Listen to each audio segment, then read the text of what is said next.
Oasis, a whole virtual universe. People come to the Oasis for all the things they can do. But they stay because of all the things they can be. This is your baby. It is. On the big screen, how does that feel? It's the coolest feeling. I had one movie made before, Fanboys, a long time ago, but that was kind of a small little indie movie, and this is my first big Hollywood movie, and it's my first novel, So to have it made at this level, which is the highest level possible, the greatest director in the history of cinema making my first novel. The last time I think he made a first novel, adapted it into film, was Jaws. So that's pretty awesome company to be in. It's very cool. So you can be that guy at the theater who's like, the book was better. No, that's what I love. All my everything from Wizard of Oz to Lord of the Rings, like all my favorite film adaptations, they pay tribute to the original story, but they also add something new and put their own spin on it. And that's what's so crazy about Steven Spielberg adapting Ready Player One. His work is so much a part of who I am and my my abilities as a storyteller. I feel like I learned to tell stories because I grew up watching his movies, and things from his movies are woven all through the book.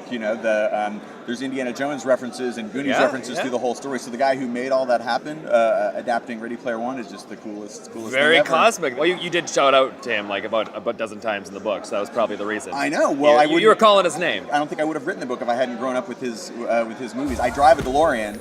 Because he produced Back to the Future. When I first met him, I brought my glove box lid for my DeLorean. Oh, wow. And asked him to sign it, and he was very kind and did. And then after he signed it, I said, "Have you ever signed a DeLorean before?"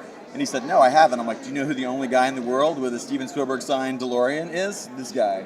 So that's amazing. Pretty awesome. Now, going back to when you first wrote this book, Ready Player One, where did that idea first come from?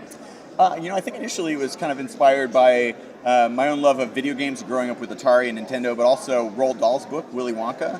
I think one day it occurred to me, what if Willy Wonka had been a video game designer instead of a candy maker? And what if he held his golden ticket contest inside his greatest video game creation, which could be a sprawling kind of virtual reality, like a futuristic video game. As soon as I had that idea, then I knew that I had something, and that, Ready Player One grew out of that.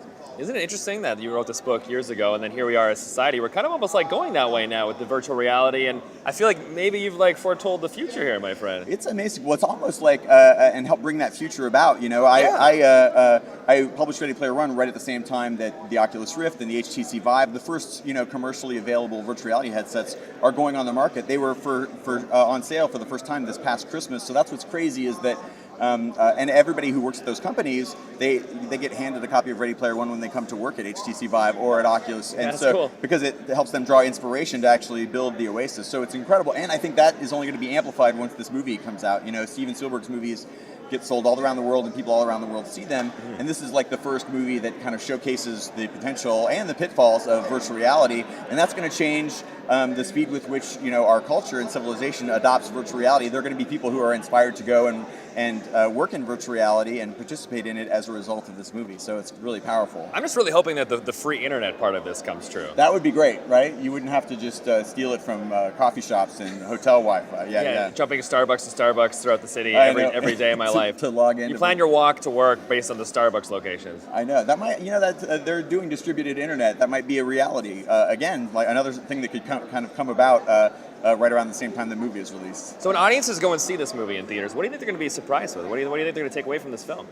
I think, fans of the book will be surprised because, a lot of the puzzles and riddles and stuff in the story have been changed. They're all still in the spirit of what was in the book, but I'm so excited because fans of the book won't go in knowing everything that's going to happen. New things will happen, but they're all in the spirit of what occurs in the book. And also, I think people's minds are going to be blown by the amount of other pop culture properties, not just stuff owned by Warner Brothers, but from across the board that ended up in this movie. It's mind-blowing. I think it's unique. Even Who Framed Roger Rabbit, maybe had 3 or 4 companies, but just every movie studio is almost represented in this movie. That's very cool. I know, it's right? like the most epic crossover movie of all time. They are right on the nose, my friend. There we go. Yeah. If I see that on the poster, you get a name credit. Yeah, you need attribution.